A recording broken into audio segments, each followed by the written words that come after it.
E por último, vamos aplicar uma deformação tangencial à parede, que representa a diminuição da circunferência histórica da parede, o chamado de deformação circunferencial. Esses são os três tipos de deformação que nós podemos analisar através da ecocardiografia bidimensional.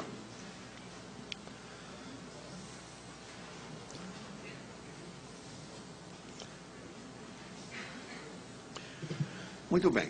Nós pensamos que descobrimos a pólvora, mas não descobrimos nada. Já se fala de strain já na época de Quiñones, em 1974, já sai um artigo em Circulation, no qual Quiñones já chama de strain rate, as deformações ao modo M do músculo cardíaco.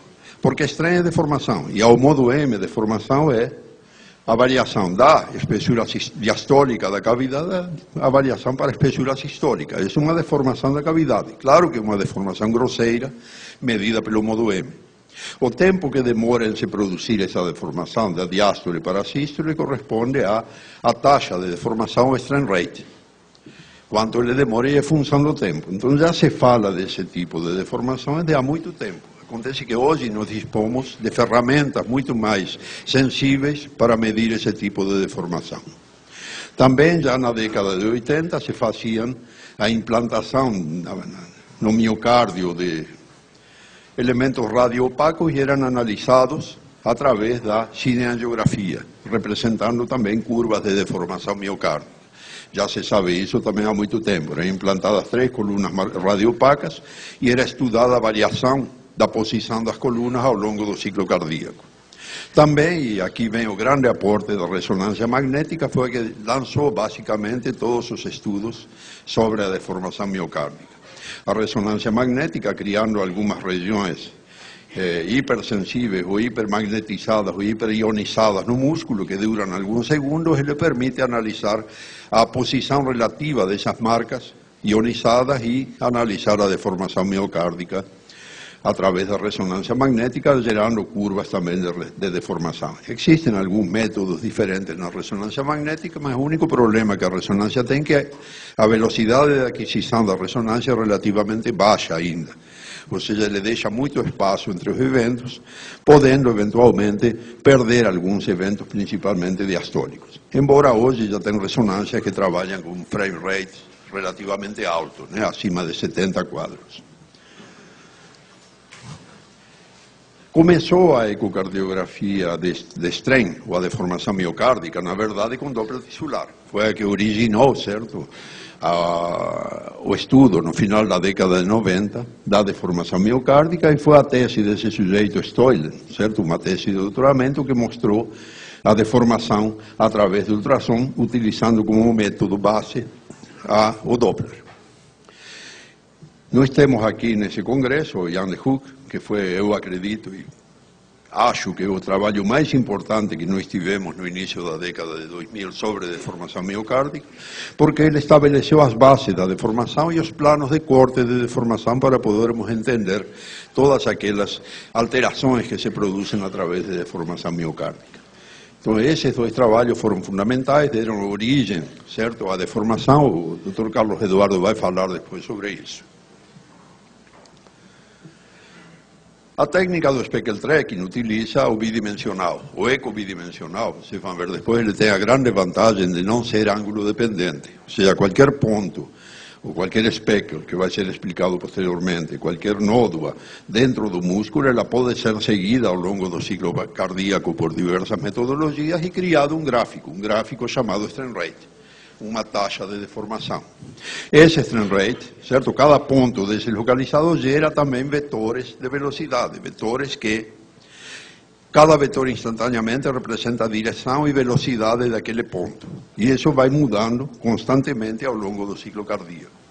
Esse movimento de vetores, representado nesse plano aqui em strain rate, se fizermos a integral dessa velocidade aqui de deformação, vamos obter o strain.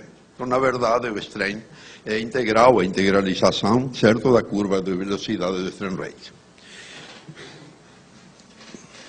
Aqui nós temos a integração da velocidade e a geração do strain rate. A integração o strain é representado em 1/segundo, segundo a menos 1, ou seja, é função do tempo. Na verdade, essa expressão 1 sobre segundo equivale exatamente à mesma unidade de Hertz que nós conhecemos para a frequência, certo? Mas na verdade aqui se aplica de outra maneira. Então, o strain rate representa a deformação em função do tempo. Como sabemos que a integração da deformação em função do tempo vai dar distância percorrida, nós podemos determinar o strain agora aqui não em distância percorrida, sino em porcentagem de deformação com relação à deformação inicial. Ou seja, se toma como referência a deformação diastólica e se mede quanto por cento ela deformou ao longo da sístole ou do ciclo cardíaco até a próxima diástole. Nós vemos, e isso vem explicar algumas coisas que a gente não entendia muito, por que pequenas deformações no sentido longitudinal da câmara, ou seja, deslocamento sistólico do anel mitral, se acompanham de grandes espessamentos da cavidade. Isso só é possível por esses dois mecanismos, o mecanismo de torção associado ao mecanismo de deslizamento das miofibrilas. Então, um deslocamento do anel mitral de 15% a 20% vai gerar um espessamento da parede entre 50% e 60%. Isso seria explicado por esses mecanismos anatômicos. Esse tipo de deformação, então, só é possível porque o coração tem uma forma de um helicoide, certo? E apresenta também deslocamentos entre o epicárdio e o endocárdio. Esse deslocamento entre epicárdio e endocárdio representa a disposição laminar do miocárdio.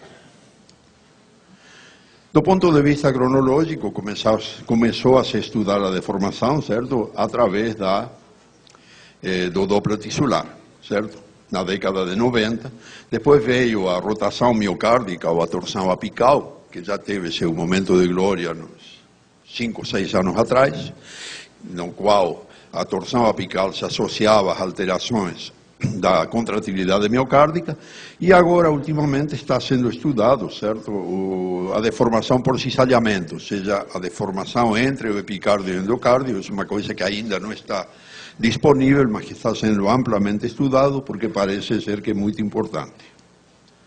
Então, nós vemos aqui que nós podemos definir como rotação o deslocamento angular em relação ao eixo central do ventrículo esquerdo e dado em graus. Nós podemos, em qualquer lugar do miocárdio, medir a rotação miocárdica. Nós podemos medir a rotação basal e a rotação apical, e a diferença angular entre os dois vai resultar na torção. E podemos também ter a velocidade de rotação, saber quantos graus ele rota ou desloca por segundo. Seria a velocidade de rotação e também a velocidade de torção. Todos esses estudos, na verdade, vêm da ressonância magnética.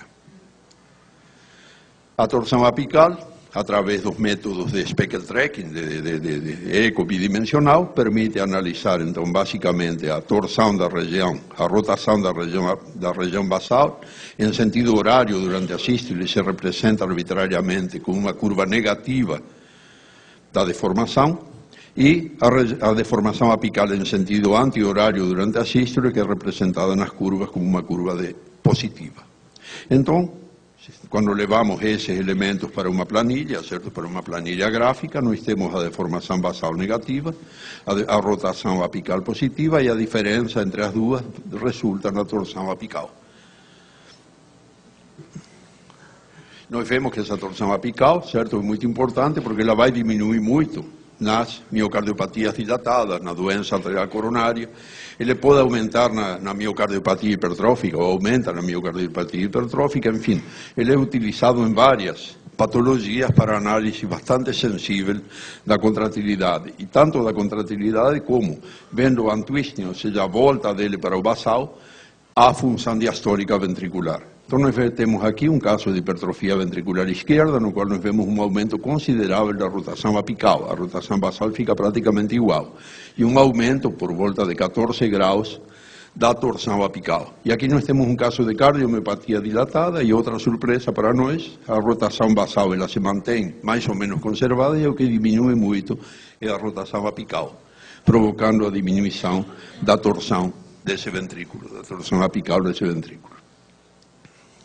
Tudo isso vai levar esse coração helicoidal a um trabalho muito bom que saiu recentemente feito com cinerressonância magnética, que diz que todos os fluxos que saem do coração e que entram ao coração, eles entram de forma e saem de forma helicoidal.